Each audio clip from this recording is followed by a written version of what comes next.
North American trade, built on decades of cooperation, is now threatened by a wave of protectionist policies.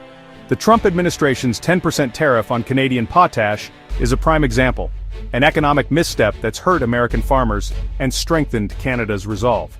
Potash isn't just another import, it's essential for U.S. agriculture, and targeting it has backfired spectacularly.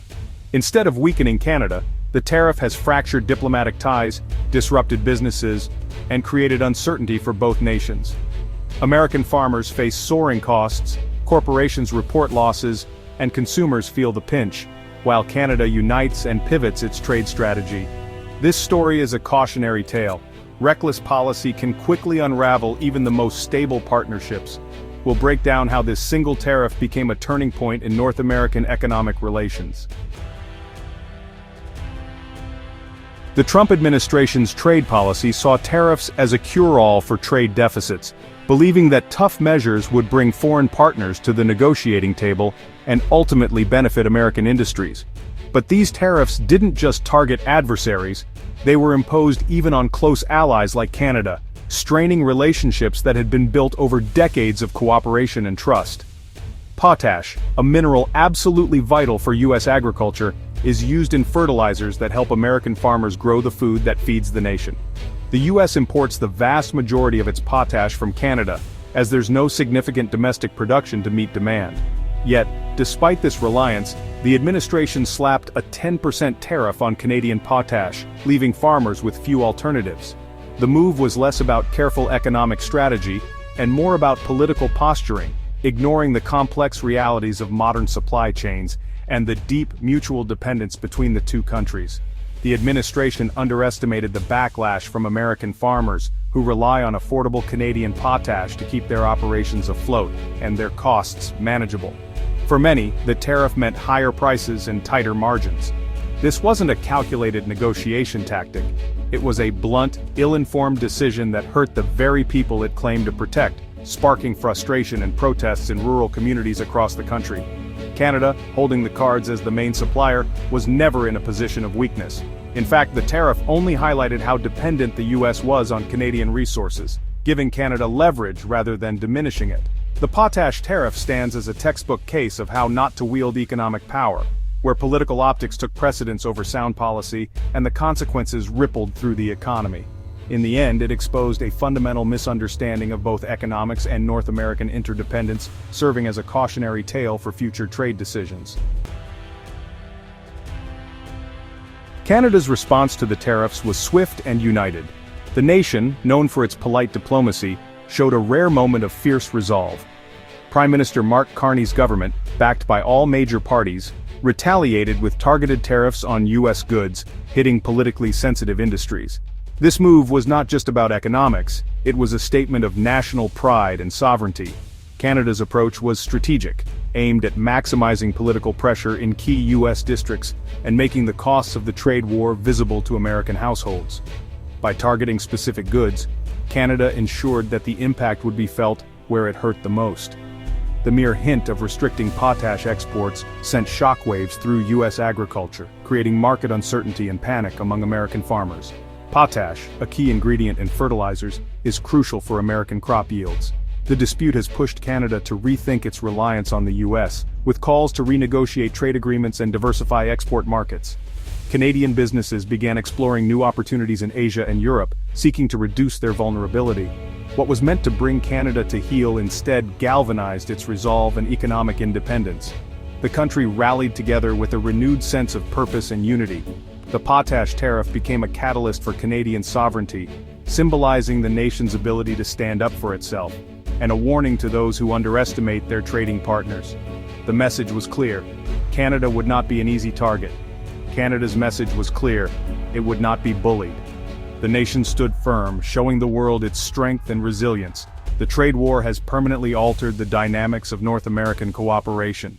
The relationship between the two countries will never be the same, as both sides have learned valuable lessons. American farmers, the supposed beneficiaries of protectionism, have been hit hardest by the potash tariff. Instead of shielding them from global market shocks, The policy has left them more vulnerable than ever before, caught in a web of rising costs and shrinking margins. With over 80% of potash imported from Canada, the tariff meant immediate cost hikes for fertilizer, devastating for already struggling farmers. Fertilizer is a critical input for nearly every crop, and when its price jumps overnight, the impact ripples through every stage of the food supply chain. Forced to choose between higher costs or lower yields, many face bankruptcy or consolidation into larger agribusinesses. Family farms, some passed down for generations, are being sold off at auction, unable to weather the financial storm. Alternative suppliers like Russia, Belarus, or China are either politically unviable or strategically risky, leaving U.S. agriculture exposed. The search for new sources is complicated by global tensions and supply chain disruptions, making reliable access to fertilizer uncertain. The tariff didn't boost domestic production, it simply taxed American food producers and weakened food security. Domestic factories haven't ramped up output, and the gap between supply and demand continues to widen. Rural communities are losing livelihoods, and the character of American farming is changing. As farms close, small towns lose their economic lifeblood, leading to shuttered businesses and declining populations. The policy's ripple effects threaten the long-term health of U.S. agriculture. Fields are left fallow, harvests shrink, and the next generation of farmers is left questioning their future in the industry. In the end, the tariff has made American food more expensive and less secure. Consumers now face higher prices at the grocery store, and the reliability of our food supply is at risk. The cost of this political gesture is being paid in fields across the country, as the backbone of American agriculture struggles to survive an avoidable crisis.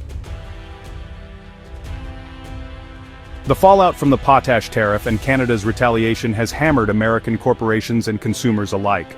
Companies like Procter & Gamble have reported billion-dollar losses, as Canadian tariffs make U.S. goods pricier and less competitive. These costs don't disappear, they're passed on to consumers through higher prices on everyday products. Tariffs act as a hidden tax, fueling inflation and reducing Americans' purchasing power. The uncertainty has also chilled business investment, as companies hesitate to expand in a volatile trade environment. The Trump administration's broader policies, including immigration restrictions, have only added to inflationary pressures. The result, a drag on the entire U.S. economy, with rising prices and stagnating growth. The potash tariff is not an isolated misstep. It's part of a broader agenda, eroding American competitiveness. In a globalized world, these ripple effects touch every corner of the economy.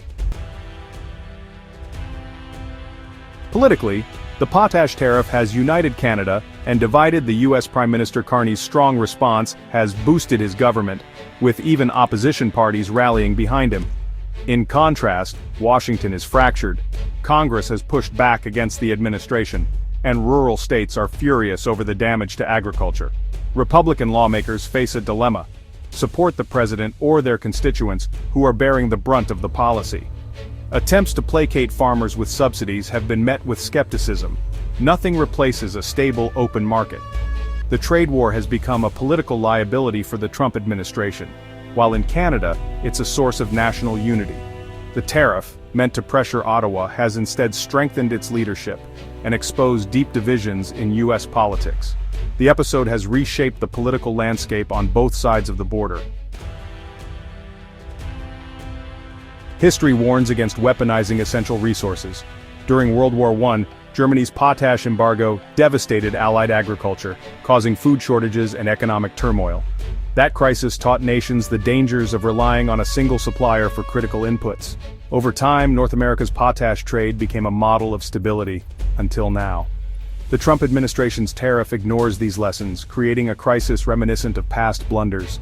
By treating an ally as an adversary, the U.S. has jeopardized its own food security and global standing.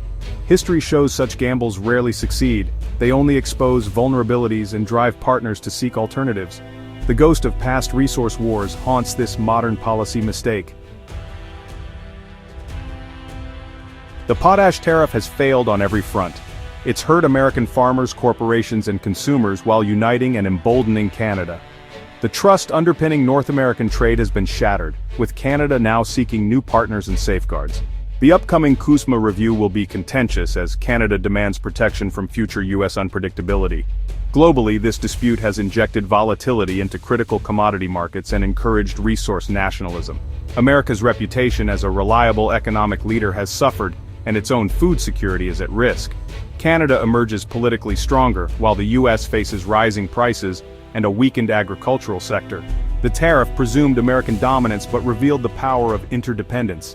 In today's world, strength comes from stable partnerships, not from tariffs and trade wars.